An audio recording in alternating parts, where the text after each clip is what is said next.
2 Crônicas 24. O reinado de Joás, rei de Judá. Joás tinha 7 anos de idade quando começou a reinar e reinou 40 anos em Jerusalém. A mãe dele chamava-se Zíbia e era de Berseba. Joás fez o que é justo aos olhos do Senhor enquanto viveu o sacerdote Joiada. Este escolheu para Joás 2 mulheres e ele teve filhos e filhas. Algum tempo depois, Joás decidiu fazer reparos no templo do Senhor. Ele reuniu os sacerdotes e os levitas e lhes disse: Vão à cidade de Judá e recolham o imposto devido anualmente por todo Israel para fazer reparos no templo do seu Deus. Vão agora mesmo. Os levitas, porém, não agiram imediatamente. Por isso, o rei convocou Joiada. O sumo sacerdote lhe perguntou: Por que você não exigiu que os levitas trouxessem de Judá e de Jerusalém o imposto que Moisés, servo do Senhor, e a Assembleia de Israel determinaram para a tenda do testemunho? De fato, Atalia, aquela mulher ímpia, e os seus filhos tinham arrombado o templo de Deus e tinham até usado os objetos sagrados para cultuar os Baalins.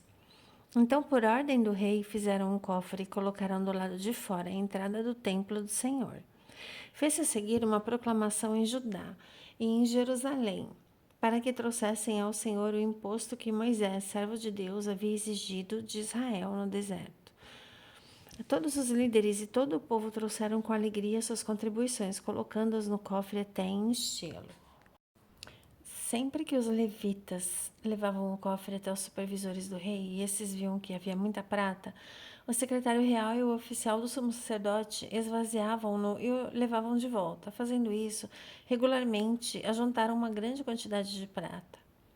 O rei e Joiada entregavam essa prata aos homens que executavam os trabalhos necessários no templo do Senhor. Eles contratavam pedreiros, carpinteiros e também operários que trabalhavam em ferro e em bronze para restaurarem o templo do Senhor. Os homens encarregados do trabalho eram diligentes, o que garantiu o progresso da obra de reforma. Eles reconstruíram o templo de Deus de acordo com o modelo original e o reforçaram.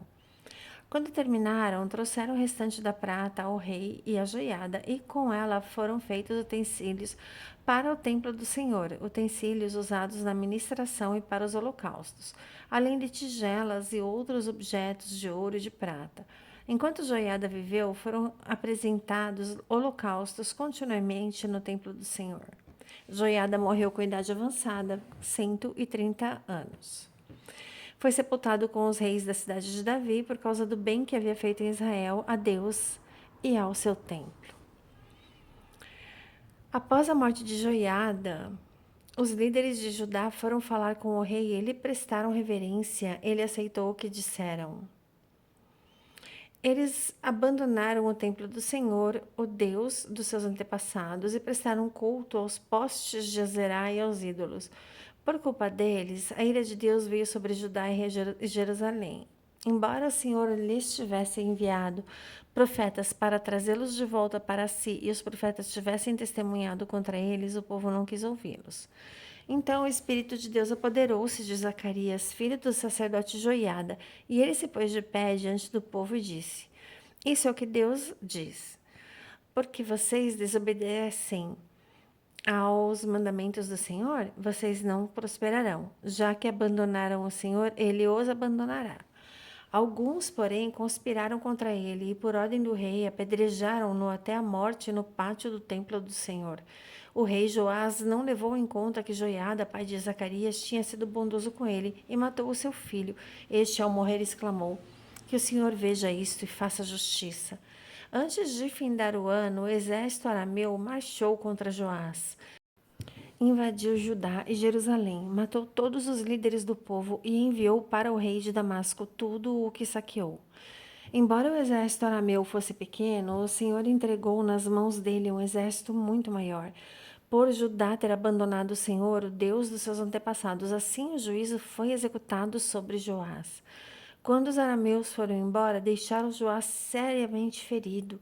Os oficiais de Joás conspiraram contra ele, porque ele tinha assassinado o filho do sacerdote Joiada e o mataram em sua cama. Assim ele morreu e foi sepultado na cidade de Davi, mas não nos túmulos dos reis. Os que conspiraram contra ele foram Zabade, filho da amonita Simeate, e Jeozabade, filho da Moabita Sinrite.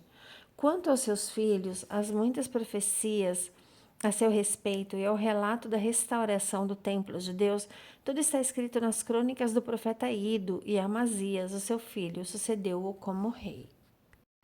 2 Crônicas 25.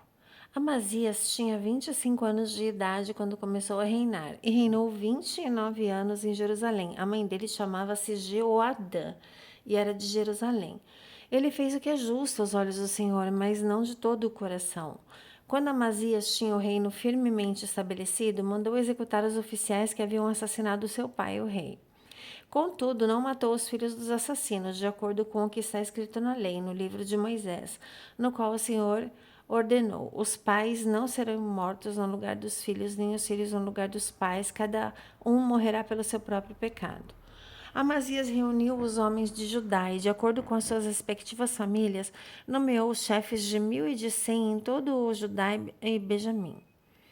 Convocou todos os homens com mais de 20 anos e constatou que havia 300.000 homens escolhidos para o serviço militar, capazes de empunhar a lança e o escudo. Também contratou em Israel 100.000 homens de combate pelo valor de 100 talentos de prata. Entretanto, um homem de Deus foi até ele e lhe disse: Ó rei, essas tropas de Israel não devem marchar com você, pois o Senhor não está com Israel, não está com ninguém do povo de Efraim. Mesmo que vá e combata corajosamente, Deus o derrotará diante do inimigo, pois tem poder para dar a vitória e a derrota. Amazias perguntou ao homem de Deus: Mas e os 100 talentos de prata que paguei às tropas israelitas? Ele respondeu: O Senhor pode dar-lhe muito mais do que isso. Então Amazias mandou de volta seus soldados de Efraim. Eles ficaram furiosos com Judá e foram embora indignados. Amazias encheu-se de coragem e conduziu o exército até o Vale do Sal, onde matou 10.000 homens de Seir. Também capturou outros 10.000, levou-os para o alto de um penhasco e os atirou de lá, e todos eles se espatifaram. Enquanto isso, as tropas que Amazias havia mandado de volta, não permitindo que participassem da guerra, atacaram cidades de Judá, desde Samaria até Bet-Horon. Mataram 3.000 pessoas e levaram grande quantidade de despojos. Amazias voltou da matança dos edomitas, trazendo os deuses do povo de Seir, os quais estabeleceu como os seus próprios deuses, e inclinou-se diante deles e lhes queimou incenso. Então a ira do Senhor se acendeu contra Amazias, e ele lhe enviou um profeta que disse ao rei: Por que você consulta os deuses desse povo, deuses que nem puderam salvar o seu próprio povo? Enquanto ele ainda falava, o rei o interrompeu. Por acaso nós o nomeamos conselheiro do rei? Pare, porque você quer ser morto? O profeta parou, mas disse: Sei que Deus decidiu destruí-lo porque você fez tudo isso e não deu atenção ao meu conselho.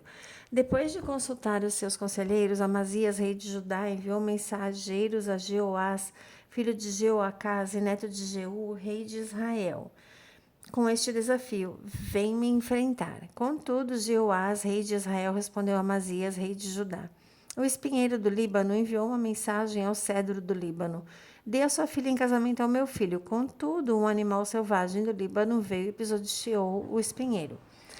Tu dizes que derrotaste Edom e agora estás arrogante, mas fica em casa, porque provocar uma desgraça que será a tua ruína e também a de Judá? Amazias, porém, não quis ouvi-lo, pois Deus mesmo queria entregar a Amazias o seu povo a Jeoás, pois haviam pedido conselhos a deuses de Edom. Então Jeoá, rei de Israel, o atacou. Ele e Amazias, rei de Judá, enfrentaram-se em Bet-Semes, em Judá. Judá foi derrotado por Israel e cada um dos soldados de Judá fugiu para casa. Joás capturou Amazias, rei de Judá, filho de Joás e neto de Acasias, em Bet-Semes. Então Joás levou-o para Jerusalém e derrubou 400 côvados do muro da cidade, desde a porta de Efraim até a porta da esquina. Ele se apoderou de todo o ouro, de toda a prata, de todos os utensílios encontrados no templo de Deus que haviam estado sob a guarda de Obed-Edom, bem como os tesouros do palácio real. Também fez reféns e voltou para Samaria. Amazias, filho de Joás, rei de Judá, viveu ainda mais 15 anos depois da morte de Jeoás, filho de Jeoacás, rei de Israel. Os demais acontecimentos do reinado de Amazias, do início ao fim, constam nos registros históricos dos reis de Judá e de Israel. A partir do momento em que Amazias deixou de seguir o Senhor, conspiraram contra ele em Jerusalém, e ele fugiu para Laques. Mas o perseguiram até lá e o mataram. O seu corpo foi trazido de volta a cavalo e sepultado junto dos seus antepassados na cidade de Judá. Glórias a Jesus.